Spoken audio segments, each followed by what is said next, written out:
Today I'm talking about 5 changes from Oblivion to the remaster that I disliked the most.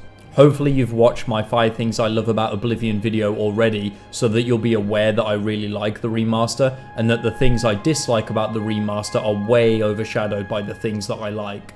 Just like the last video, let's start with some honourable mentions. First, the difficulty settings. The reason this doesn't make my top 5 is because if you saw one of my recent videos, I'm perfectly happy playing on expert difficulty, but I can at least acknowledge that it would have just been better to keep the slider system from Oblivion, so that players could have simply fine-tuned the difficulty to their liking, especially as Oblivion's difficulty slider just amounts to how spongy enemies are.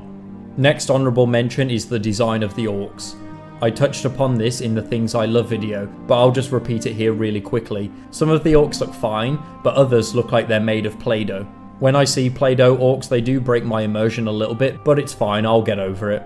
The next honourable mention is the stutter or auto move cancellation that you get when exiting the menus. So while I'm playing the game, if I'm set to auto run and I tab into the menus, it will cancel my auto movement when leaving the menus.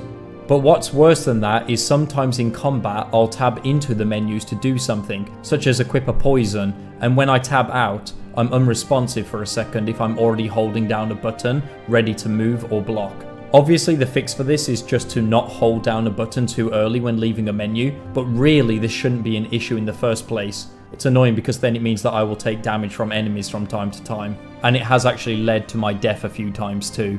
The next honourable mention is the piss filter. I praised the graphics in the Things I Love About the Game video, but there is one graphical change that I just cannot ignore, and that's the mandatory piss filter that remastered games seem to get these days. It takes my beautiful lush rolling hills and green forests and kind of turns them into a Fallout Wasteland kind of vibe.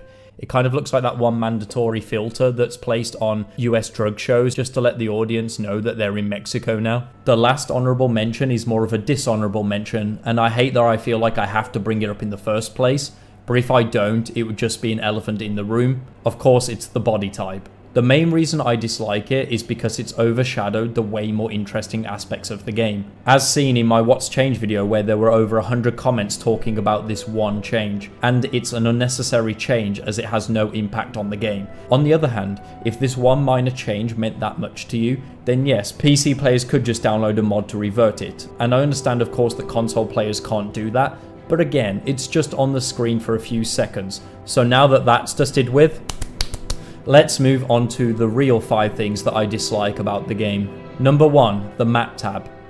In Oblivion there was a tab that let you switch quickly between world map and local map. For some reason they changed it so that when you're inside a cell, you have to manually scroll from the world map into the local map. It only takes 2 to 3 seconds, but it is tedious to do, as those 2 to 3 seconds will add up to a lot over the course of a playthrough, and I will be downloading a mod soon that addresses this recurring annoyance. Number 2, removal of subcategories and enchantment and poison information in the menus. Another annoying UI change is that for some reason they removed the separation of things such as apparel, books, ingredients and potions. I'm not sure why they did this, as it just makes it annoying to scroll through your inventory in this way, but as stated before, that adds up to a lot across a whole playthrough. And also, once you poison a weapon, it doesn't automatically show you the poisoned effect that you've just equipped to that weapon. So let's say I'm in combat, and the combat ends and I just add a new poison. Maybe I don't get into combat again for another like 10 minutes. And then I will go and check what I've just poisoned my weapon with, and I can't remember and it won't show me. Number 3, crafting potions UI. Are you starting to see a theme here? Me neither. As mentioned in the Things I Love video, alchemy is one of my favourite skills to invest in.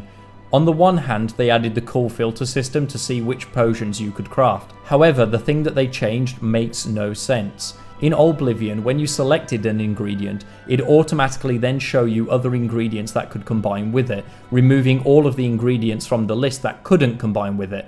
This was fast and efficient.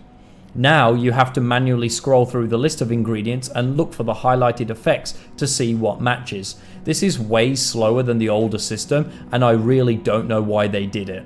It puts a little bit of a blight on one of my favourite skills in Oblivion. Number 4, height changes. I really miss height. I get why they did it. It eliminates the speed formula, inadvertently making high elves more powerful and wood elves a little bit less powerful, but they could have really just altered the formula a little so that the height didn't have such a large impact on speed. I like being able to play as a tall boss or a short king. Or a queen. What's worse is that if you use the console commands to make yourself taller artificially, you often can't fit through gaps as your hitbox seems to extend higher than your model. Number 5 is probably the thing I dislike most. Crashes. No, not those crashes. Wow, wow, wow! I really hope that this is fixed with a giant patch at some point, but I experience a crash about every 90 minutes to 2 hours. Some mods have made the game a little bit more stable, as I was crashing more frequently than that in the past, but it's still quite immersion breaking, and sometimes I'll be in the middle of a quest, I will crash, and I just can't be asked to boot the game back up again, as it really takes me out of the moment. This is obviously severe enough to make it onto my list. Luckily, there's more frequent autosaves than Oblivion, and quick saves seem to be a little bit more stable, so you can usually save time compared to the crashes in the original at least. But it's still annoying, and it has to be on my list. So there you have it, there are 5 things that I dislike about the Oblivion Remaster. Thank you so much for watching, leave a comment down below about the things that you dislike about the game, and see you on the next one.